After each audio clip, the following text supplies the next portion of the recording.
start off by, addressing the past game, and we'll go from there and start taking questions. Certainly, you walk away from that game understanding that losing isn't what we are going to become accustomed to. And I'm really proud. I'm really proud of our guys. The effort that they gave, the execution was better, but there's still a lot of room for improvement. We had a misalignment right before the half, gave up an explosive play, and we got to eliminate those things. And the thing that we were able to do, we showed some resilience. They got it down inside the 10 and or near the 10, and we were able to stop them on the 4th and 1 and get out of the drive. That's a positive, and we can build on that. We can build on that. But again, the execution overall was better than it's been, but is it where it needs to be? Absolutely not. We started yesterday, and again, there were some tackles in that game that we should have made. We started again yesterday working on technique, fundamentals, and that's what it's all about. And we're going to continue to push the envelope until we get to where we want to be. The exciting thing about that is our players are responding, and they're like sponges. They want to take it all in. They want to get better. So that gives you a great opportunity. And with that said, like I said again, repeating, proud of the effort, but we're still not at our standard, and we got to keep growing. I'll start with questions now.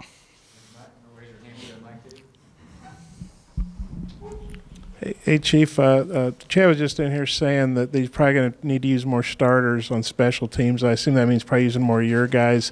How do you feel about that? Because I know it's probably a fine line. You want to keep starters fresh, but obviously you want to make plays on special teams. It's simple. We got to do what we got to do to win.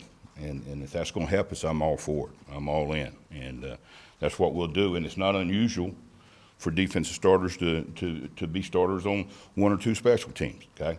And, obviously, we're trying to develop depth, and that's where we'd rather have our twos in there and rest them some on defense and have our best players on special teams, and I'm all for it.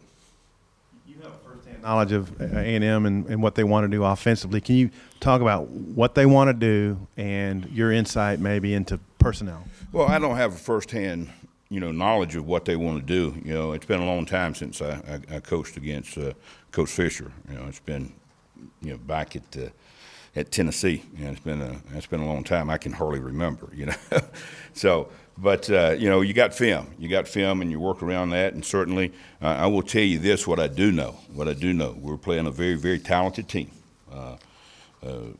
Probably 6 receivers that could play anywhere in the country.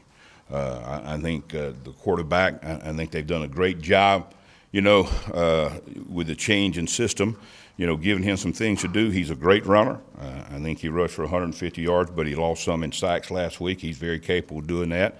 And again, he's on track to be a 3,000-yard passer, so, and he's got good people around him. They got a couple young guys in the offensive line, but guess what? Everybody's playing with young guys somewhere. They got a junior and senior and 3 sophomores. Jim Turner's who I do know a good bit about, is a really, really outstanding offensive line coach, and he's got a track record of that. So you look at it, and it's a very talented team, and they're well coached. They know what they want to do, and it's our job to try to prevent them from it. Yes, do you provide the offense, since you know their defensive personnel so well, you and Coach Cooper both, do you provide some input on that to the offensive staff? And also, personally, does this game mean anything different for you? Not personally. I mean, it's important, and it's a big game, and it's important because it's our next game, and that's what we're looking forward to.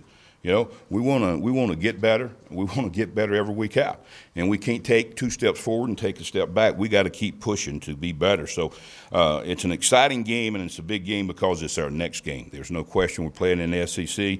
When we talk about the quality of people that we're playing against, that's what we're going to play against almost week in and week out. And they don't have any deficiencies there, and that's good for them. So we got to get up to that level, and we got to keep pushing, and that's why I'm excited, because we got an opportunity to go out tomorrow, get this team better, see how far we can push, and then you got an opportunity on Saturday to go see where you are.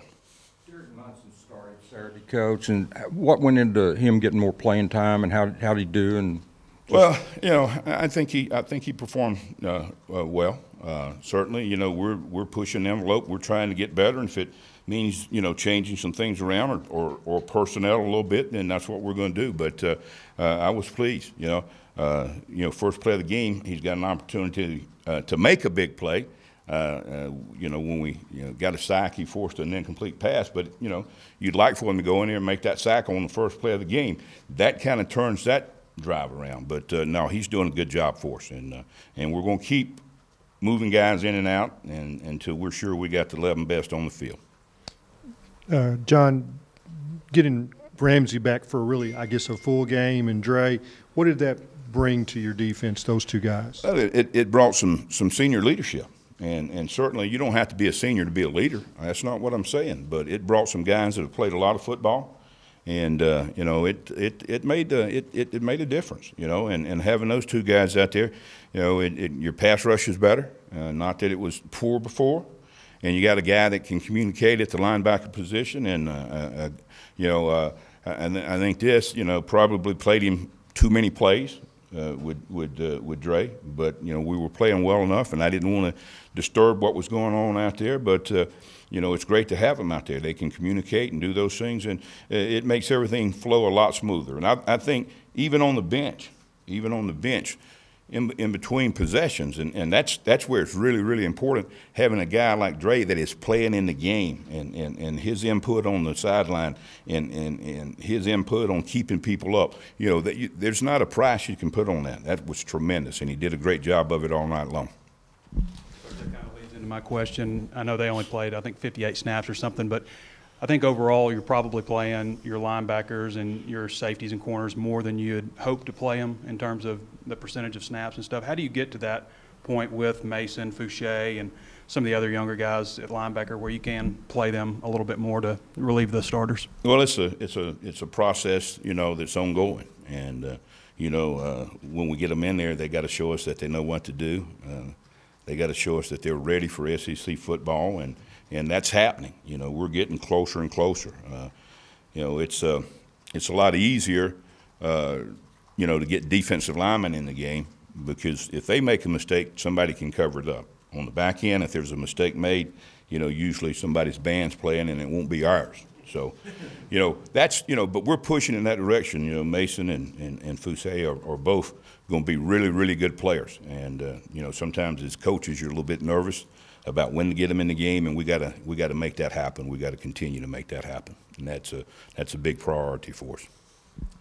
Chief, you practiced against Rakeem Boyd, obviously, when you were at A&M. I guess he was probably on the scout team. You've practiced against him here. Just from a defensive standpoint, what impresses you about his game? What makes him a good running back? Well, he's got some speed, and he's got some ability to run behind his pads and you know, stick his foot in the ground and make somebody miss. And, you know, that's what good running backs got to be able to do, you know. They got to gain some extra yards after contact, and then they got to be able to stick their foot in the ground and make a cut and take the ball on down the field. And he's got a good bit of that. So that's the thing that you see first of all. Kevin, I know he played some last week on special teams. Kevin Richardson, do you anticipate him maybe getting some defensive snaps this week, second week back? Yeah, you know, we'll see as practice goes along, you know. We'll see as practice goes along, and you know, we got a lot of work to do before we decide or make some of those decisions. They'll be made on how well our guys practice in our next 2 days of practice. And this obviously A&M's, you know, won 6 in a row, and I think you won 3 in a row over there. Kind of what do you think? What's your take on this series? There's been some crazy overtime games, and what's it like being on both sides of it now? Well, I hadn't been on this side until this week, so so I'm finding out along with everybody else. But no, let me tell you this. You know, football is played on that field. It doesn't matter which team's over there. You're over here with your team, and what we focus on is getting our team ready to execute and play as well as we can. And that part of it never changes. And obviously, you know, it's a big game because you're talking about two teams that moved from a different conference or the same conference. They were in the same conference before they came to the SEC. So there's a lot of history before, you know. So, but no, you know, our approach is going to be the same. You know, it's Team X over here, and it's our team over here, and we got to be able to go execute and do the things that we need to do to be competitive and win. I think you're in the top 15 or 20 in rushing defenses. What has gone into that number? What has helped you guys be an effective run stop team so far? Well, I think it's, a lot of things, and again, the more we can get to that, the better we're going to be. And, we found different ways to do it, but it's about numbers in the box. It's about showing them a 5-man box and ending up playing a 6 or a 7-man box. And, teams that are spread teams, they don't want to run in a 7-man box. I mean, that's kind of, hard territory. But our philosophy has never changed. It's going to be, numbers versus the run and speed versus the pass. And I mean rushers. And that's what we try to build our defense around. There's no secrets about that. We got to have those great guys off the edge, and also those great guys off the edge sometimes with penetration end up making plays that help you in the backfield in the run game as well. Thanks, Jim. Thank you very much.